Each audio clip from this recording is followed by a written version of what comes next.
உங்கள் அனைவருக்கும் என்னுடைய மாலை வணக்கம். மணிக்கணும் மலையாளத்தில் பேசணும்னு ஆசையாக இருக்குது.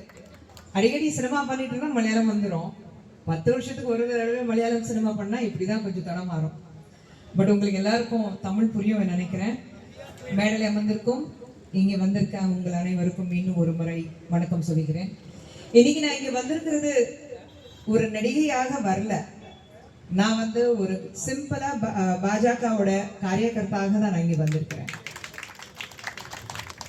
நம்ம பிரதமர் நரேந்திர மோடி அவர்கள் நம்ம நாட்டுடைய முன்னேற்றத்துக்காக எவ்வளவு கஷ்டப்பட்டு இருக்காரு. 4 மணி நேரம் மட்டும்தான் தூங்குறாரு. இவங்க நான் ஒரு 3 மணி நேரம் நின்றுட்டு வந்ததுக்கு ஐயோ 3 மணி நேரம் நின்றுட்டு வந்தீங்கன்னா அப்படி சொல்லிட்டு இருக்காங்க. ஆனா நம்ம நாட்டுடைய முன்னேற்றத்துக்காக 3 மணி நேரம் இல்ல, நம்ம 300 மணி நேரம் கொடுத்தாலும் அது போதாது. அந்த வகையில வந்த உடனே இங்கே அமரஜோதின்னு நம்ம கார்கில் டைம்ல நம்ம நாட்டுக்காக தன்னுடைய உயிரை தியாகம் பண்ண அவங்களுக்கு அஞ்சலி செலுத்துக்கு அப்புறம் தான் இங்க வந்தேன். நான் இங்கே கொஞ்ச நேரம் இங்க நாட்டுக்காக கொடுக்குறோம்னா நம்ம நாட்டுக்காக உயிரே கொடுத்த மனிதர்கள் இந்த மண்ணில் இருக்கிறாங்கன்னா அவங்க முன்னாடி நம்ம எதுவுமே இல்லை. ஒரு மட்டும் நிச்சயமாக இருக்கு, இங்க வந்ததுக்கு முக்கிய காரணம் நம்மளுடைய ரொம்ப ரொம்ப ஃபேவரட்டான சுரேஷ் ஏட்டா. நான் அவர் தேர்தலில் நின்றுட்டு இருக்கும் போது நான் பிரச்சாரத்துக்கு வந்திருக்கணும். ஆனால் அந்த நேரத்தில் என்னால் உடம்பு சரியில்லாத நேரத்தில் என்னால் எந்த பிரச்சாரத்துக்கு போக முடியல. ஸோ பாதியிலையும் என்னுடைய பிரச்சாரம் ரத்து செய்ய வேண்டியது சூழ்நிலை இருந்தது. ஆனால் அவருக்கு நான் கடமைப்பட்டிருக்கேன். ஏன்னா இப்போ அவர் கூப்பிடும் போது நான் வரலைன்னா நிச்சயமாக அது நல்லா இருக்கு. அது கண்டிப்பாக வர சொல்லிட்டு எந்த ஒரு ப்ரோக்ராம் இருந்தாலும் அது எல்லாத்தையும் தள்ளி வச்சுட்டு அவருக்காக வந்திருக்கேன். ஸோ அவருக்கு முதலாக நான் இந்த மேடையில் த்ரிஷூர்லேருந்து ஜெயிச்சுட்டு கேரளாவில் தாமரை மலராதுன்னு சொல்லும்போது தாமரை மலர்ந்து இன்னைக்கு த்ரிஷூர் மனுக்கு ரொம்ப கேரளாலேயே ரொம்ப பெருமைப்படக்கூடிய விஷயம் என்னன்னா நம்ம பாஜகலேருந்து பார்லிமெண்ட் மட்டும் இல்ல ஒரு மந்திரியாக இன்னைக்கு சுரேஷ் ஏட்டா பார்க்கும்போது ரொம்ப ரொம்ப பெருமையா இருக்கு, ரொம்ப சந்தோஷமா இருக்கு. ஸோ முதலாக அவருக்கு வாழ்த்துக்கள் சொல்லுவாங்க. உங்களுக்கு எத்தனை பேருக்கு தெரியும்னா எனக்கு தெரியல. நான் வேண்டம் வந்தா ஹோட்டல்லையே தங்க முடியாது. ஹோட்டலுக்கு போனா உடனே சுரேஷ் ஏட்டா எங்கே இருந்தாலும் ஃபோன் வரும், அடுத்த முறை கேரளாவுக்கு வரணுமா வேண்டாமா, பேக் எடுத்து முதல்ல வீட்டுக்கு போ. அப்படி ஒரு ரொம்ப குடும்ப நண்பர். அவருடைய மகள் என்னுடைய மகள் ஒன்னா லண்டன்ல படிக்கும்போது அவங்க ரொம்ப ரொம்ப க்ளோஸ் ஃப்ரெண்ட்ஸா இருக்காங்க. ஸோ இன்னைக்கு த்ரிஷூர் மண்ணில் சுரேஷ் ஏட்டா மட்டும் இல்லை, நம்ம பாஜக சார்பாக என்டிஏ சார்பாக இருக்கிற அத்தனை கேண்டிடேட்ஸ் இந்த எலெக்ஷன்ல ஜெயிக்கணும்னு நான் ஆசைப்படுறேன். ஏன்னா அவங்க ஜெயிச்சாதான் நமக்கு நல்ல திட்டங்கள் வரும். இன்னைக்கு எல்டி சொல்லிட்டு இருக்கோம், பினராயி விஜயன் அவர்கள் இருக்கிறாரு, மாண்புமிகு முதலமைச்சர் நம்ம சொல்லிக்கிறோம், அந்த மரியாதை அவருக்கு இருக்கு. ஆனா கேரளாவில் என்ன முன்னேற்றம் இருக்கு அப்படின்னு நான் பார்க்கும்போது 0 முன்னேற்றம், எந்த முன்னேற்றம் கிடையாது. ஸோ அப்படி முன்னேற்றம் இல்லாத இடத்துலயே எதுக்கு அவங்க எல்ஏ கவர்மெண்ட் இங்க இருக்கணும்? இங்கே காங்கிரஸும் எல்ஏக்கும் எதிர்ப்புதிராக நின்றுட்டு வேலை செய்வாங்க. அங்க வெஸ்ட் பெங்கால் போனாக்கா கை கோத்துட்டு சுத்துவாங்க. எனக்கு புரியல எந்த வகையான ஒரு நண்பர்களா சொல்லிக்கிறாங்கன்னா நமக்கு தெரியல. பட் அவங்களுக்கு சாதகமா என்ன இருக்கோ அதுக்கு ஏற்ற மாதிரி தான் அவங்க வேலை செய்யறாங்க. ஆனா பாஜக பொறுத்த வரைக்கும் எங்களுக்கு இருக்கிறது ஒரே ஒரு குறிக்கோள், நாட்டு முன்னேறணும். நம்ம நாட்டுடைய அடுத்த தலைமுறை சொல்றோம். ஏன்னா நம்மளுடைய நாட்டுடைய பலமே அடுத்த தலைமுறை. ஏன் குழந்தைங்க உங்க குழந்தைங்க அவங்க தான் நாட்டு முன்னாடி கொண்டு போவாங்க.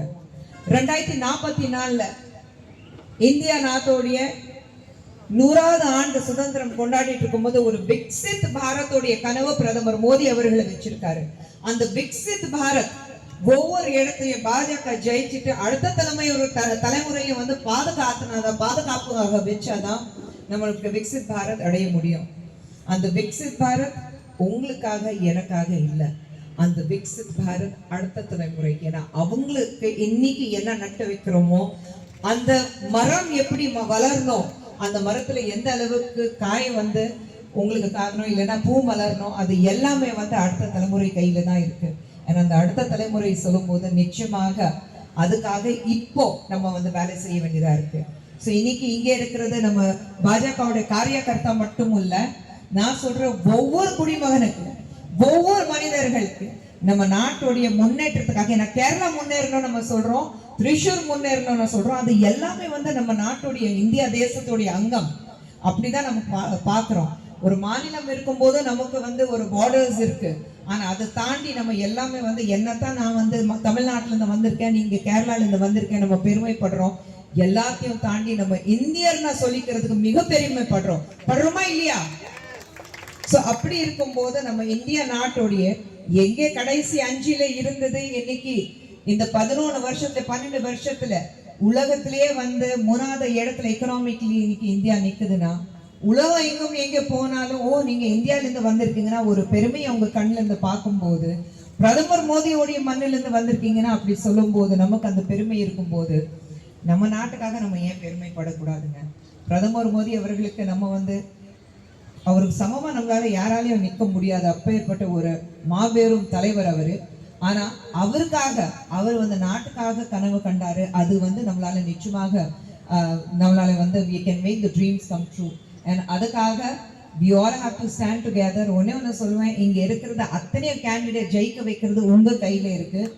நாங்க காரியகர்த்தா உங்ககிட்ட சொல்லுவோம், அத்தனையும் நல்ல திட்டங்கள், அத்தனையும் நல்ல பாலிசிஸ் எல்லாமே வந்து ஜாதி மதம் மனிதர்கள் பார்த்து பிரதமர் மோடி பாஜக கொண்டு வரல. ஒவ்வொரு பாலிசி வரும்போது ஒவ்வொரு மனிதருக்கு, நீங்க பாஜக வாக்களிக்கிறீங்களா இல்லையா, பாஜக ஓட்டு போடுறீங்களா இல்லையா, ஆனா அத்தனை பாலிசிஸோட உங்களுக்கு பலன் இருக்கு, அது நீங்க முதல்ல புரிஞ்சுக்கணும். அப்படி இருக்கும்போது பாஜக ஜெயிச்சாதான் உங்களுடைய முன்னேற்றம், பாஜக ஜெயிச்சாதான் உங்க பசங்களுடைய எதிர்காலம் பாதுகாக்க முடியும், பாஜக ஜெயிச்சாதான் இந்த நாட்டுடைய முன்னேற்றம். நாட்டுடைய முன்னேற்றம்னா உங்களுடைய முன்னேற்றம், நம்ம எல்லாருடைய முன்னேற்றம். ஸோ நீங்க இந்த தேர்தல் ஒரு உங்களுக்கு தோணலாம், என்னப்பா இவ்வளோதான் இருக்குன்னா இந்த சின்ன தேர்தல் தானே, ஆனா every drop makes an ocean, every line starts with a dot அப்படிதான் சொல்லுவாங்க. ஸோ அந்த முற்றுப்புள்ளி வைக்கிறது இங்கிருந்து அந்த புள்ளியார் சொல்லி வைக்கிறோம் பாருங்க ஆரம்பிக்கும் போது. ஸோ இது இங்க கேரளாக்கு ஒரு சுரேஷ் கோபி சார் ஒரு புள்ளியார் சொல்லி வச்சுட்டு ஆரம்பிச்சு கொடுத்தாரு. இதுக்கப்புறம் வெறும் இட்ஸ் வே கோ ஃபார்வர்ட், அதுதான் ஒரு நமக்கு வந்து ரோடு. ஆனால் சின்ன கோடு போட்டால் நம்ம ரோடு போட்டுட்டு போயிட்டே இருக்கலாம். ஸோ இது ரோடு போடுறதுக்கு உங்கள் கையில் இருக்கு. நாங்கள் கோடு போட்டு கொடுத்துட்டோம், அந்த கோடில் வந்து சுரேஷ் பாபு சார் இறங்கிட்டோம். அவர் வந்து என்னன்னா இந்த உங்களுக்காக, இந்த மண்ணுக்காக, உங்களுடைய இந்த மக்கள் யார் நம்பி அவருக்கு வாக்களித்து இன்னைக்கு டெல்லியில ஒரு மினிஸ்ட்ரி போஸ்டிங்ல உட்கார வச்சிருக்கீங்க, அவர் உங்களுக்காக எவ்வளவு கஷ்டப்படுறாரு, தன்னோட தொகுதி மக்களை வந்து எப்படி முன்னாடி கொண்டு போக முடியும் பாக்குறாரு. அது உங்க கையில இருக்கு. எல்லா திட்டங்களும் உங்களுக்காக காத்துட்டு இருக்கு. இப்போ நீங்க பாத்தீங்கன்னா அவங்க சொல்லியிருக்கிறாங்க எல்லா பசங்களுக்கு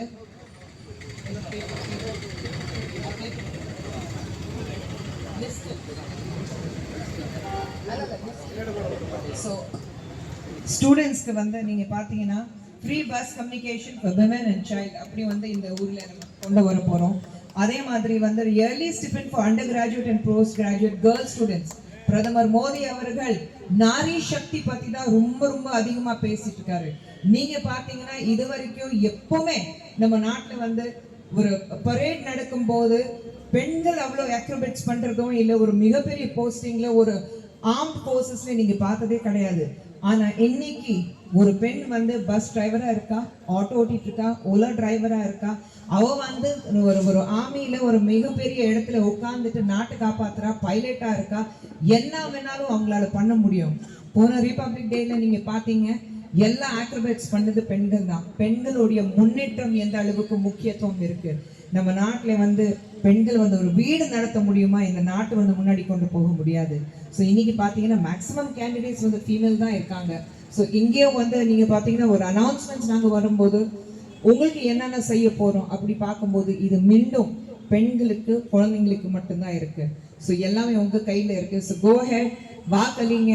ஆனா உங்களுடைய பொன்னான வாக்குகள் அளிக்கும் போது யோசிச்சு முன்னேற்றம் எங்க இருக்கு, நம்ம பசங்களுடைய பாதுகாப்பு எங்க இருக்கு, நம்மளால எப்படி வந்து நிம்மதியாக வாழ முடியும், அதை நோக்கி மட்டும்தான் நீங்க வாக்களிக்கணும். அதுக்கு ஒரே சிம்பிள் தாமரை. தாமரைக்கு வாக்களிங்க. தாமரைக்கு நீங்க தாமரை பூத்தாதான் உங்களால முன்னாடி கொண்டு போக முடியும். ஸோ மறந்துடாதீங்க, தாமரை தாமரை தாமரை, தாமரைக்கு வாக்களிங்க. எங்களை ஜெயிக்க வைங்க, உங்களை ஜெயிக்க வைங்க, இந்த நாட்டு ஜெயிக்க வைங்க. நன்றி, வணக்கம், ஜெய் ஹிந்த், பாரத் மாதா கி நன்றி.